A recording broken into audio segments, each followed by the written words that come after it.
ak ñun en direct fii ci Louga li ko waral rek mooy Fatou Astou Sokhna fii ci hôpital Amadou Sakhir Mbaye boobu ak léegi mu daal di andi ay njàqare ak tiis ci askan wi dëkkee fii gis nañu Dakar Buzz ñëwoon rek jël si ki nga xam ne moom mooy borom këram ñu teg ci ab diir directeur ba ñu daal di tekki ndombal tànkam ci li nga xam ne rek moom mooy conseil des ministres ñeneen ñi nga xam ne personnel médical bi lañu waxoon nañu rek ne ñooñee ñu ngi leen di auditionné ñu daal di wax na rek am na sax tey jii ñoo xam ne bëgg nañu ñu bàyyi ñooñu ba mu xaw a am ak toog yooyu tey askan wi wàcc ci tali bi di def marche pacifique ngir ñaawlu rek li nga xam ne moom moo fi jot am ñu ànd ci ak yéen en direct ci biir Dakar Buzz TV.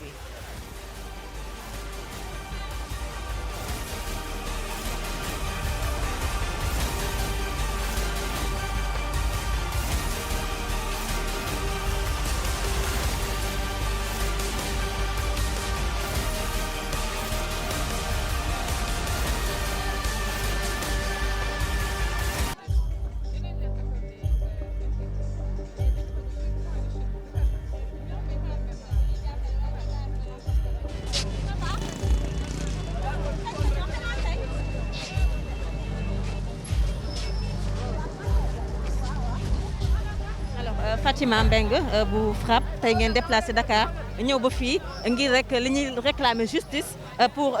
Astou Sokhna mi nga xam ne moom moo faatu ci hôpital Sakhir Ndiéguène pour négligence médicale. waa effectivement lii dal Louga mooy dal ci yeneen dëkk yëpp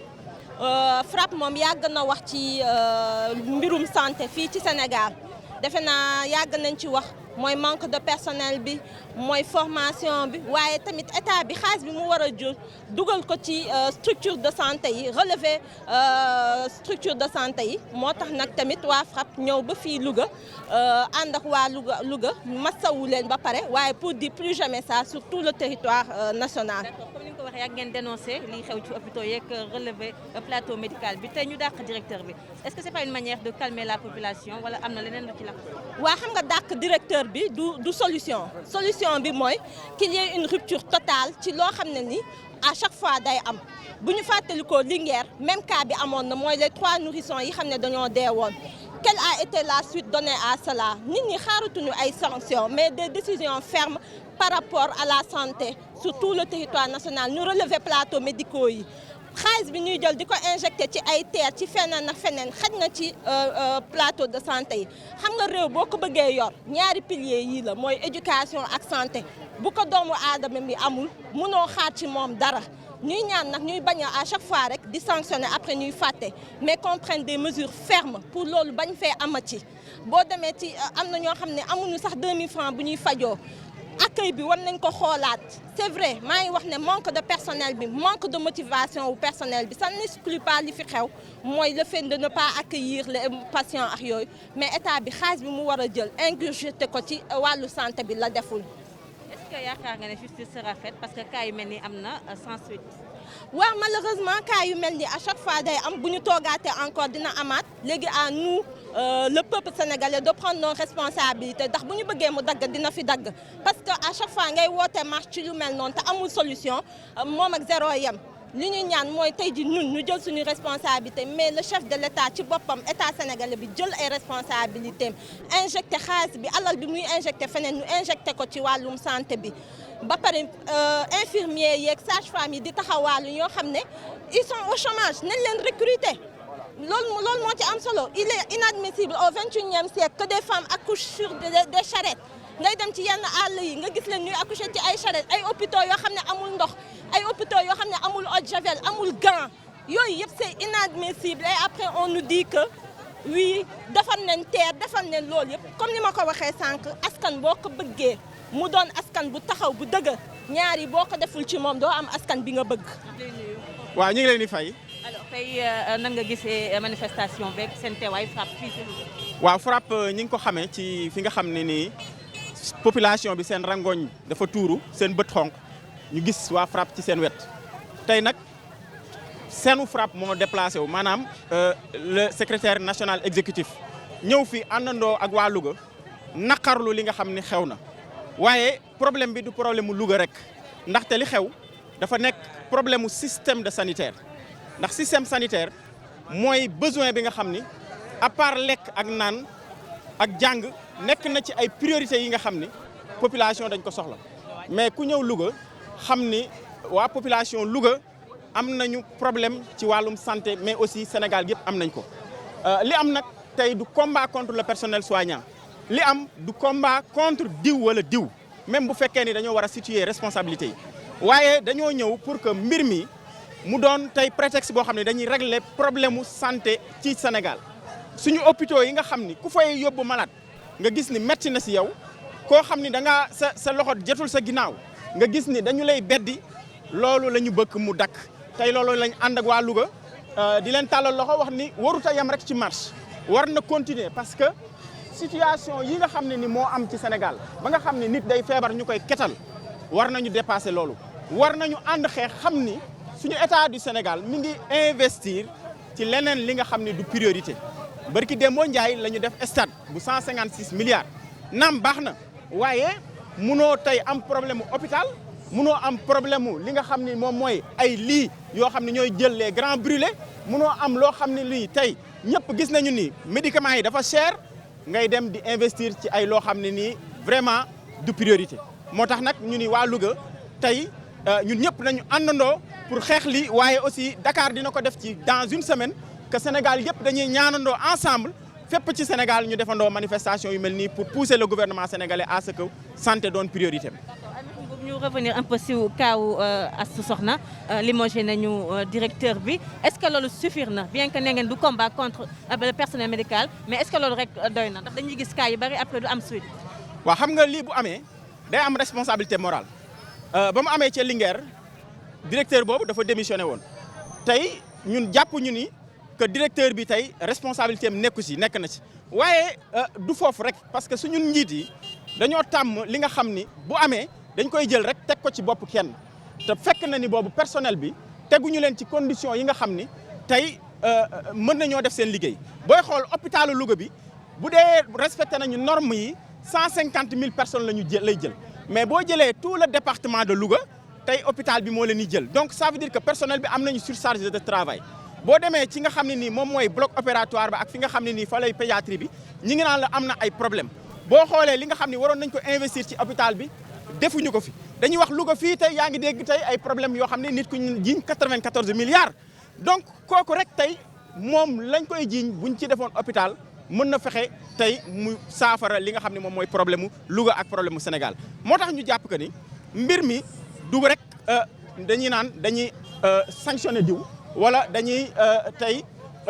ki nga xam ne nii mooy sage-femme beeg gynécologue bi ñu ni ak directeur bi day yem si ñoom mais dañoo jàpp que ni le président Macky Sall moom moo war a xoolaat politique de santé am le président Macky Sall moo war a bañ a topp les bailleurs de fonds ñi ay FMI ak yeneen dem ba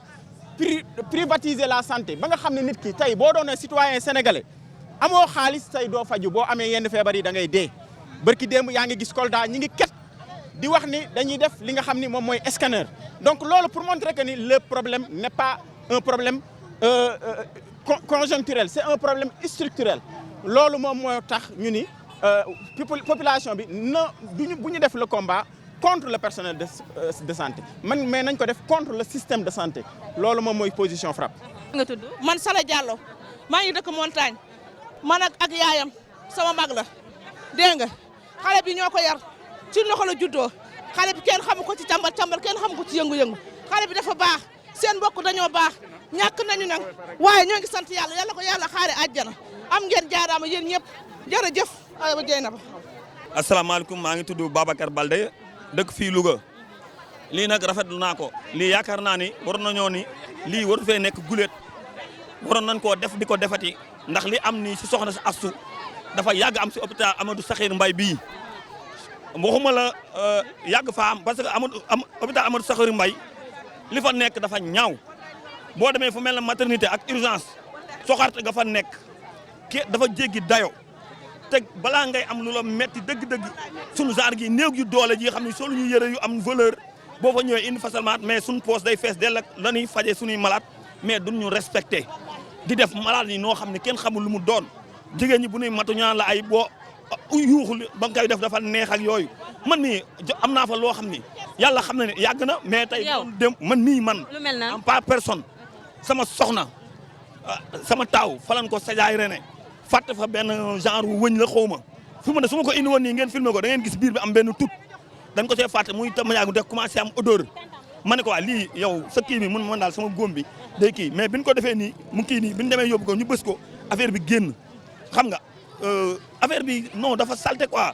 vraiment lii daal ñu ngi koy méttiwul waxuma la Louga mais Sénégal gépp a ngi koy méttiwul nga dakk nag ba pare may lancer benn appel mooy nan bàyyi directeur yi bon yu ñuy indil fii à Louga yaa ngi dégg directeur bu am problème si hôpital ñu yenn ñu ko indil il paraît que directeur bii ñu ñuy indil Pikine la jógee dafa amoon problème foofu buñ ñu ko indil nan ñu indil si directeur yu bees yi ay jeunes yoo xam ne buñ ñëwee dañ ñuy liggéeyal parce que hôpital Louga dafa yayoo ñu am lu baax parce que dëkk maam Alaaji Malick la dëkk sëñ Touba dëkk sëñ Amadou Sakhir Mbaye la kon nag fii waruñu fay am dara lu ñu metti merci beaucoup. man Fatou Bala tudd.